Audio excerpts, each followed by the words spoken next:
I saw myself on the security monitor before I heard the phone ring. I was standing in the hallway outside room 8, head slightly tilted, not moving. The problem was, I was behind the front desk when I saw it. The screen flickered. 3:15 a.m. Then the image froze. That's when the phone started ringing. Room 8. I should have let it ring, but I didn't. The motel sits off Highway 47, where the road thins out and the traffic noise turns into long stretches of nothing. During the day, it looks tired. At night, it looks abandoned. The neon sign outside buzzes constantly. Half the letters don't light anymore. The O in motel flickers like it's trying to decide whether it exists. I'd worked night shifts before. They're boring more than scary. You wipe down the counter, you refill the coffee, you scroll your phone, you listen to the old ice machine groan every hour. After midnight, the place feels suspended, like time pools instead of moving. That night was slow. 2 guests total. Room 6 and room 12. Room 8 was empty. At least, that's what the system said. At 2:47 a.m., the desk phone rang for the first time. The caller ID showed Room 8. I remember staring at it longer than I should have. Probably a wiring glitch, I told myself. I picked up. Front desk. No response, just breathing. Soft, slow, almost dragging.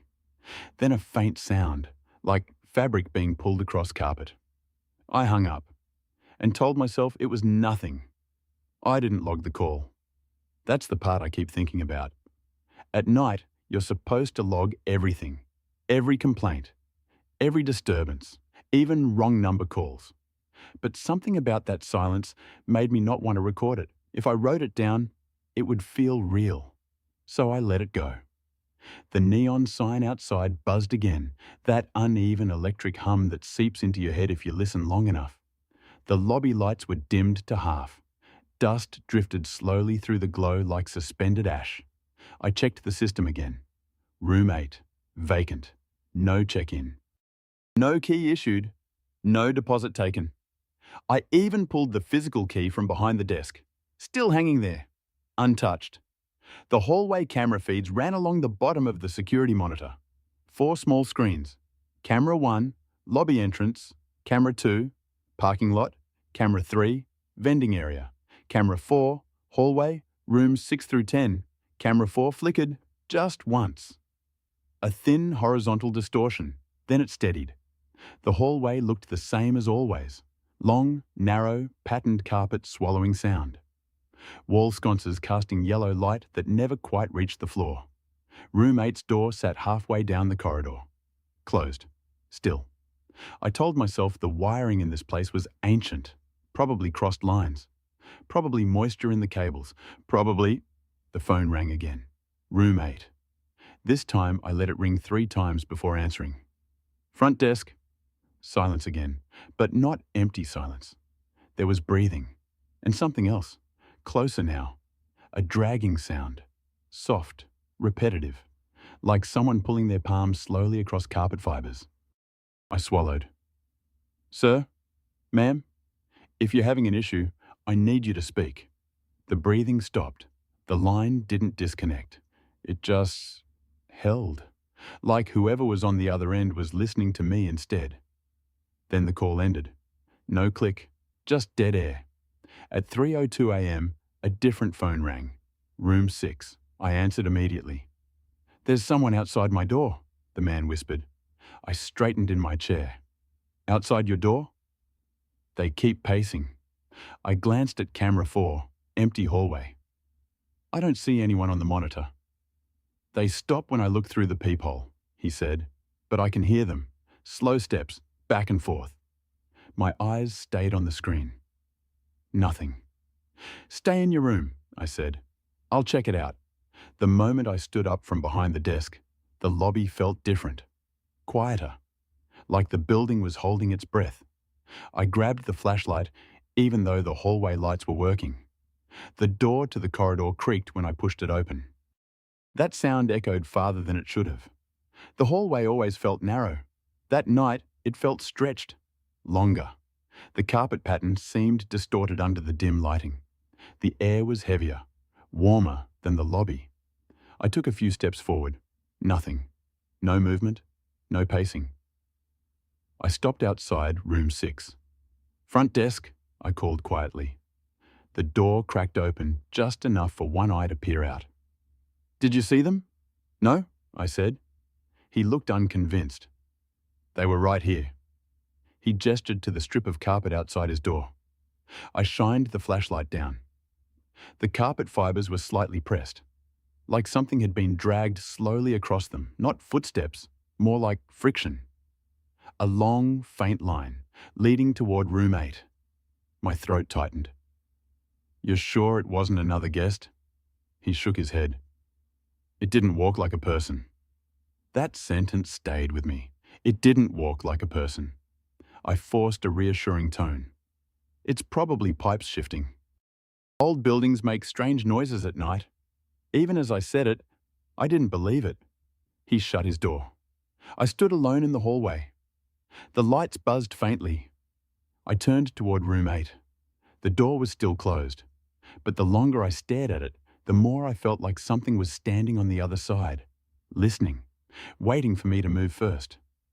Behind me, somewhere near the lobby entrance to the hall, I heard it. A slow drag across carpet. I spun around. Nothing there. The hallway was empty. But the air felt disturbed, as if something had just shifted position. My heart was pounding harder now. I walked backward a few steps, keeping my eyes on both ends of the corridor. The lights flickered, once, twice, then steadied. I laughed under my breath. Nervous reflex. "You're letting it get to you," I muttered. That's when I noticed something that didn't make sense. Room 8's door. It wasn't fully closed anymore. It was open, just slightly, enough to create a thin black line in the doorway. I was certain it had been shut. I was certain. The hallway felt colder now. The drag sound came again. This time from inside room 8. Slow, patient. Like something repositioning itself. I should have gone back to the desk. I should have called my manager. Instead, I stepped closer. And that was the moment everything shifted. Because from behind me, very clearly, I heard my own voice, soft, calm, standing near the lobby entrance. "Front desk." I froze. I hadn't spoken, and I was alone in the hallway. Slowly, with my pulse hammering in my ears, I turned my head. At the far end of the corridor, near the lobby door, someone was standing there, still, perfectly upright. The lights flickered again, and for half a second, I saw my own face, staring back at me, unblinking. Then the light steadied. The hallway was empty, but the door to room 8 creaked open wider, and from inside, the dragging sound stopped. I don't remember walking back to the lobby. One moment I was standing in the hallway, staring at the open mouth of room 8. The next, I was behind the desk again, breathing hard. The security monitor glowing in front of me. The digital clock in the corner read 3:14 a.m. The hallway camera flickered. Camera 4. I leaned closer. The corridor looked empty. Room 8's door. Closed again. Completely shut. My stomach dropped. I knew what I'd seen. I knew it had been open. The screen twitched. A thin line of static cut across the image. Then, movement. At the far end of the hallway, near the lobby entrance. Someone stepped into frame, tall, still, facing down the corridor. The quality distorted for half a second. The figure sharpened. And I saw my uniform, my posture, my face. It was me, standing there. But I was behind the desk. My reflection on the monitor moved slightly, tilting its head, studying the camera. The timestamp shifted. 3:15 a.m. Then the image froze. Not a full glitch, just that frame. At me, standing in the hallway, head tilted, unmoving. The rest of the cameras continued normally. Parking lot empty, lobby empty, but camera 4 was stuck, locked on that image. The phone rang, room 8. I didn't want to answer. It rang again and again, each ring sharper than the last. I picked it up slowly. Front desk. Silence. Then, very clearly, my voice answered back, from the other end. Front desk? My throat tightened so hard it hurt. The voice wasn't distorted, it wasn't warped. It was mine. Same tone, same breath pattern, same slight rasp. I'm already here, it said. The line went dead. I stared at the frozen screen. 3:15 a.m. The version of me in the hallway smiled. Not wide, not exaggerated, just slightly. Like it knew something I didn't. And then, the image unfroze. The hallway was empty again. Timestamp ticking normally. 3:16, 3:17. No one there. My hands were shaking now. I replayed the footage. Scrolled back. Rewind. The hallway showed nothing. No version of me. No movement. No flicker. Just an empty corridor. I scrubbed forward. 3:14, 3:15. Nothing. Clean footage. Like it had never happened. The dragging sound came again. Not through the phone. Not in the hallway. Right behind me. Soft. Across the lobby carpet. I turned slowly. The lobby was empty. But the front doors, the glass reflected the inside of the room, and in that reflection, someone was standing directly behind the desk, where I had been moments earlier, watching me still. When I spun around, no one there. The phone rang again. Room 6. I answered too quickly. Is it still there? The man whispered. What do you mean? I asked. The man in the hallway. My mouth went dry. There's no one in the hallway. There is, he said. He's just standing there now. Outside room 8. My heart slammed. I looked at camera 4. Empty. I don't see anyone, I said. He's not moving, the man continued. He's just tilted. Like the figure on the frozen screen. Stay in your room, I said quietly. The man's breathing grew heavier. He looks like you. The words landed heavy, cold. He's wearing your uniform. My chest tightened. He's smiling. The lights flickered again, harder this time. The monitor went black for half a second. When it came back, camera 4 showed the hallway, and at the far end, near the lobby entrance, I was standing there again, facing down the corridor. But this time, the figure wasn't frozen. It was walking, slow, measured. Toward room 8, the timestamp read 3:15 a.m. again, but the desk clock beside me read 3:22. The screen time had gone backward. I watched myself reach room 8. The door opened. I stepped inside. The camera glitched. Static burst across the frame. When it cleared, the hallway was empty. Timestamp resumed. 3:23. The man in room 6 was still on the phone. He just went inside, he whispered. My breathing stopped. Inside where? Room 8. A slow, dragging sound echoed faintly through the lobby ceiling. Directly above me, room 8 wasn't above the lobby. There were no upstairs rooms. The sound continued, dragging, back and forth, like something pacing directly overhead. The man in room 6 began knocking frantically from inside his room. Make him stop, he said. He's back in the hallway. I looked at the monitor. The hallway was empty. Then, at the very edge of camera 4, a face leaned slowly into view. Too close to the lens, eyes wide, unblinking. It was my face, but stretched slightly. Smile too wide now, not natural. The screen flickered violently, then cut out completely. Every camera feed went black. The lobby lights dimmed to almost nothing. Only the emergency exit sign glowed red against the far wall. The dragging sound stopped. The phone line went silent. And in the thick darkness of the lobby, I heard breathing. Not from the receiver, not from the hallway, but from the other side of the desk. Close, waiting. And for the first time that night, I understood something with absolute certainty. Whatever was in room 8 wasn't trying to get out. It was trying to switch places. The emergency lights flickered once, then steadied into a dull red glow. Everything else stayed dark. The security monitors were dead.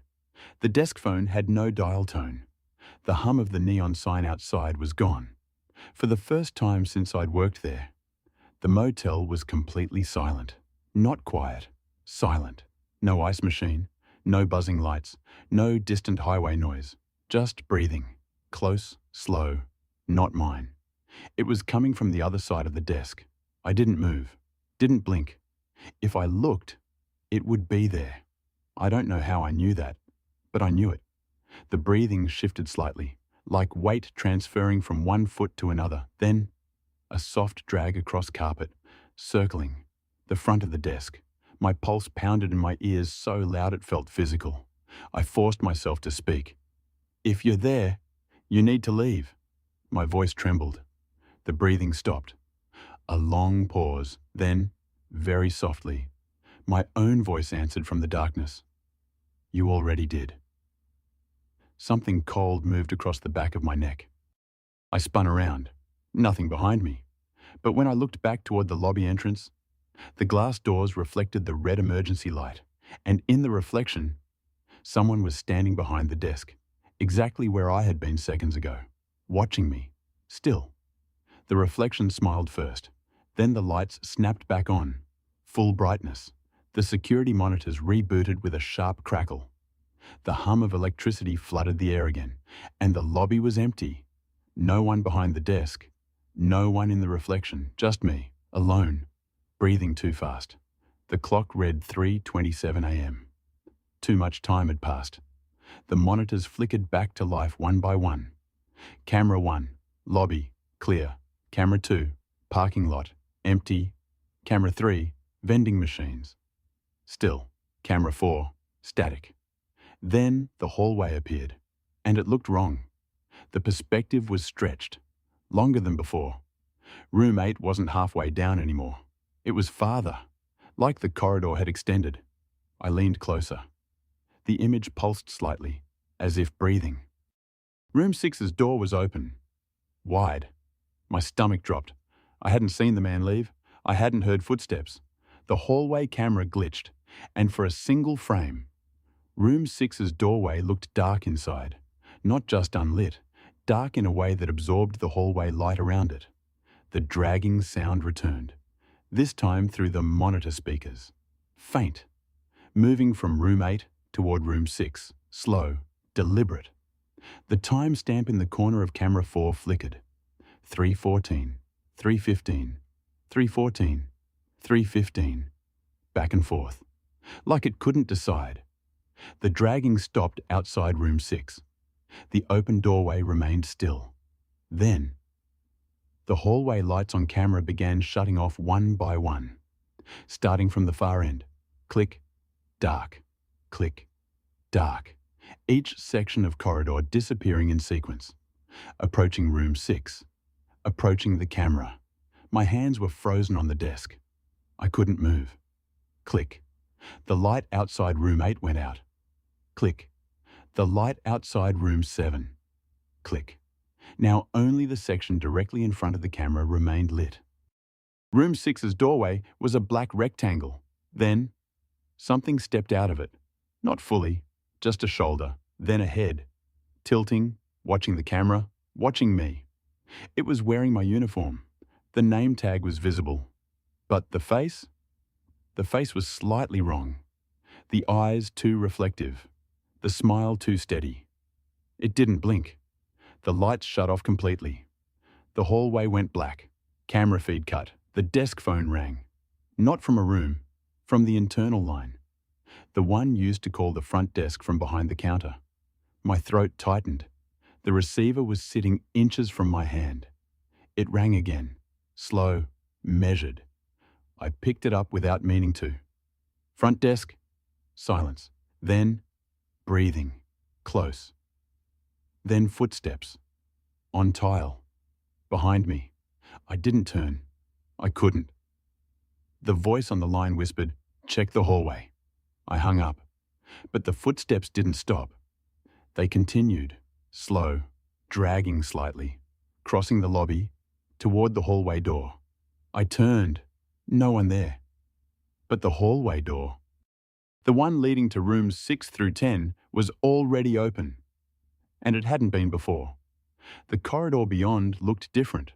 Longer, much longer, the carpet darker, the lights dimmer, room numbers stretching farther than they should.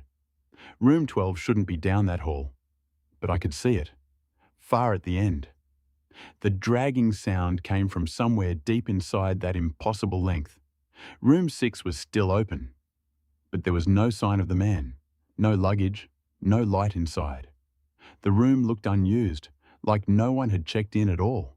I stepped into the corridor, and the door behind me shut, softly, without me touching it. The hallway felt heavier now, thicker. Each step I took felt delayed, like walking through the resistance. The lights above flickered. 3:15 a.m. The digital clock mounted halfway down the corridor read it clearly. But my watch still said 3:29. I reached room 6 first, empty, bed untouched, bathroom dry. No sign anyone had ever been there. The keycard envelope on the dresser was blank. No name written. My pulse started racing harder. I turned toward room 8. The dragging sound was louder now, coming from inside. But the door was closed. And this time, there was something new. A thin strip of light beneath it. Not yellow, not white, red. Like the emergency lighting, but deeper. I stepped closer. The air grew colder with every inch. My hand hovered near the doorknob. The dragging stopped. Complete silence. Then, from the other side of the door, a knock. 3 times. Slow, measured. Then my voice. Soft. Calm. Front desk. My hand trembled. Another knock. This time from behind me. I turned slowly. The hallway had stretched again. Longer than before. And at the far end, near where the lobby should have been, I saw myself standing there, watching me, waiting. And I understood something that made my stomach drop. The hallway wasn't stretching. It was duplicating, and one of us wasn't going back. The knock behind me came again. 3 slow taps, measured, patient. I didn't turn this time, because I already knew what I would see. Another version of me, standing in the place where the lobby should have been, waiting for me to choose a direction. Forward, into room 8, or backward, toward him. The hallway felt narrower now, like the walls were inching inward. The red light beneath room 8's door pulsed faintly, slow, like breathing. The doorknob turned slightly on its own, not fully, just enough to rattle once. An invitation. Behind me. Footsteps. Slow, dragging, coming closer. I spun around. He was no longer at the far end of the corridor.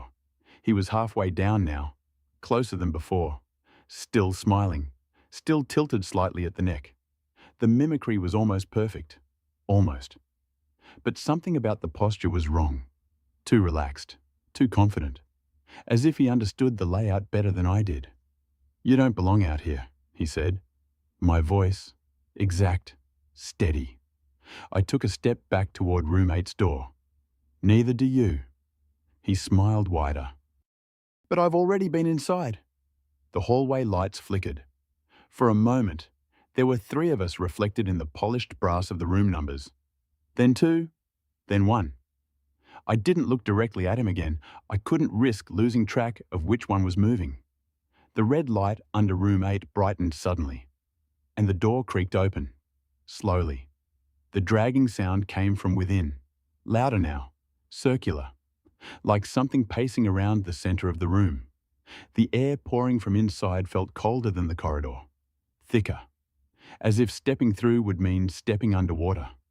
Behind me, the other me began walking again, slow, unhurried. He wasn't chasing. He didn't need to. He knew I would move, because the hallway behind him was changing, stretching again. The lobby door was gone, replaced by more hallway, more doors, numbers repeating. Room 6, room 7, room 8, room 6, room 7, room 8, looping. There was no going back, only forward, into the red-lit room. I stepped inside, The air shifted instantly. The door slammed shut behind me. The red light wasn't coming from a lamp.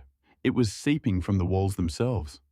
The carpet in room 8 was darker than the hallway, pressed flat in circular patterns, like something had been dragging itself in slow rotations for hours. There was no bed, no dresser, no bathroom door, just walls, and a mirror mounted where the window should have been. The mirror reflected the room perfectly, except the version of me in the reflection wasn't breathing as hard. He looked calm, relieved. "You took your time," he said. I didn't speak. The dragging sound resumed. But this time, it wasn't around me. It was behind me, inside the reflection. The mirror version tilted his head. "You weren't supposed to notice this early." My pulse hammered in my throat. "What is this?" He smiled faintly. "Shift change." The dragging sound grew louder. And then I saw it. Behind the reflection of me, something low to the ground, moving slowly, not walking, not crawling, just sliding, its shape unclear, its edges unstable. It moved in slow circles behind him, pressing into the carpet, leaving no marks. The reflection of me stepped slightly to the side, giving it space. "You can't stay in the hallway forever," he said gently. "You'll wear out." The door behind me rattled once. I didn't turn. If I turned, he would move. I knew that instinctively. "You called from the phone?" I said. "Yes." "You stood in the hallway?" "Yes." "You went into room 8? He nodded. "I needed you to follow." The dragging sound stopped. The reflection grew still. The air in the room thickened, and suddenly, the mirror version stepped forward. Not inside the reflection, but through it, like stepping through water. The surface rippled, and he emerged into the room with me. Now, there were two of us inside, perfectly identical. He looked at me closely, studying details, small differences in breathing, in blinking, in tension. "You've been out there long enough," he said softly. "You're tired." The dragging sound resumed, but now it was circling us, inside the walls. "You don't want to go back to the desk," he continued. "The ringing, the watching, the waiting." He stepped closer. "I can do that. The hallway version, the desk version, the one who smiles at cameras at 3:15. I'll stay." The mirror behind him shimmered faintly, and I understood. Room 8 wasn't a room. It was a threshold, and one of us had to anchor it. The dragging sound stopped completely. Silence pressed in from all sides. He stood inches from me now, same height, same face, but his eyes were slightly darker, like depth without reflection. "If you leave," he whispered, "you won't remember the hallway stretching. You won't remember the calls. You'll just finish your shift. And tomorrow night," he smiled, "I'll answer." The mirror rippled again. The red light pulsed brighter, and I felt something subtle but unmistakable. The hallway outside adjusting, preparing. He extended his hand. "Trade." Behind him, inside the mirror. I saw myself standing at the front desk, calm, smiling slightly at the monitor, waiting for 3:15 a.m. The dragging shape circled behind that version, patient. If I stepped forward, I would be the one behind the desk. If I refused, I would stay here, inside the red room, with whatever circled in the walls. The hallway lights flickered beyond the door. I could hear them buzzing, resetting. The shift needed someone. The motel needed someone. 3:15 a.m. every night. He leaned closer and whispered something that made my blood run cold. "It's easier if you don't fight it." The mirror began pulling, subtly, like gravity reversing. My reflection in it shifted slightly out of sync. A fraction of a second delay. The dragging sound resumed, right behind me, closer than ever. And for the first time, I felt it brush against my ankle, cold, smooth, weightless. I made a choice, and the lights went out. When the lights came back on, I was behind the front desk. standing exactly where I'd been earlier that night. The lobby looked normal. Too normal. Soft yellow lights, buzzing neon outside. Security monitors humming quietly. The clock read 4:02 a.m. My hands were resting calmly on the counter, not shaking, not trembling, just still. For a moment, I couldn't remember why my heart had been racing. There was a faint pressure behind my eyes, like I'd woken from a dream I couldn't quite recall. I checked the hallway monitor. Camera 4 showed an empty corridor. Room 6, door closed. Room 8, closed. Everything aligned perfectly. The timestamp moved steadily forward. 4:03. 4:04. No glitches, no flicker, no frozen frame. The phone didn't ring again. The dragging sound was gone. At 5:30, the sky outside began to lighten. Morning traffic picked up faintly on the highway. The motel felt small again. Manageable. Ordinary. At 6 a.m., my manager arrived for the shift change. He looked at me strangely. "You staying late?" he asked. I blinked. "What? You're usually gone by now." I glanced at the clock. 6:12 a.m. I didn't remember the last 2 hours. I guess I lost track of time. He shrugged and walked behind the desk to check the system. "Slow night?" "Yeah," I said automatically. "Quiet?" He nodded. "No calls?" The word stuck in my throat for half a second. "No." He pulled up the occupancy screen. "Room 6 checked out yesterday morning," he muttered. I frowned. "What?" "Yeah, guy left early. Said he didn't like the noise from the ice machine." I stared at the screen. Room 6, vacant. No check-in logged for that night. "And room 8? I asked carefully. He gave me a look. "Room 8's been out of order for weeks. Plumbing issue. You know that." I didn't answer. He noticed something in my expression. "You good?" "Yeah," I said. And the strange thing was, I felt fine. Tired, but calm. Like whatever had been pressing against my thoughts earlier had dissolved. I gathered my things, walked toward the glass doors. The sunlight hit differently than it had the night before.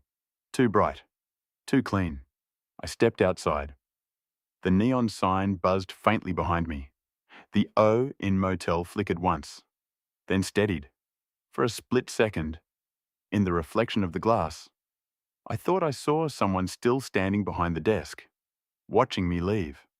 But when I turned, only my manager was there, scrolling through his phone. Normal. Everything normal. I drove home, slept harder than I had in weeks. When I woke up that afternoon, I couldn't remember why I'd felt uneasy. There was a vague image in my mind of a hallway. Red light. A mirror. But it slipped away when I tried to focus on it. By the time I returned for my next shift, it felt distant, like something that had happened to someone else. The lobby looked the same. The hallway looked the same. Room 8's door had a small maintenance sign taped to it now. Out of order. I almost laughed at that. Almost. The night passed quietly. No calls, no flickering, no stretching corridor. I started to think it had been stress, lack of sleep, old wiring playing tricks. At 3:14 a.m., I glanced at the security monitor. Camera 4 was steady, empty hallway. I leaned back in my chair. 3:15 a.m. The screen flickered. Just once, a thin horizontal distortion, then it cleared. The hallway remained empty. I exhaled slowly. See? Nothing. I looked down at the desk for half a second, just to check the time on my phone.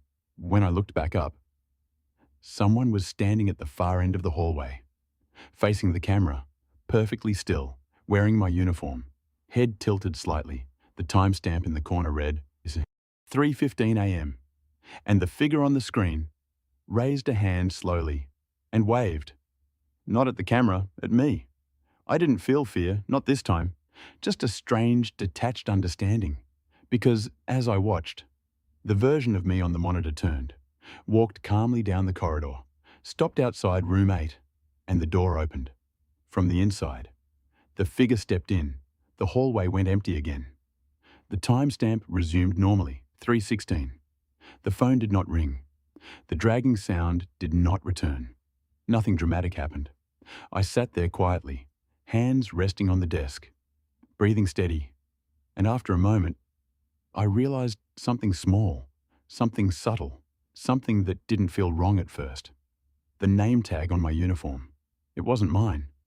The stitching was slightly different, the thread darker, and the name embroidered there was spelled correctly.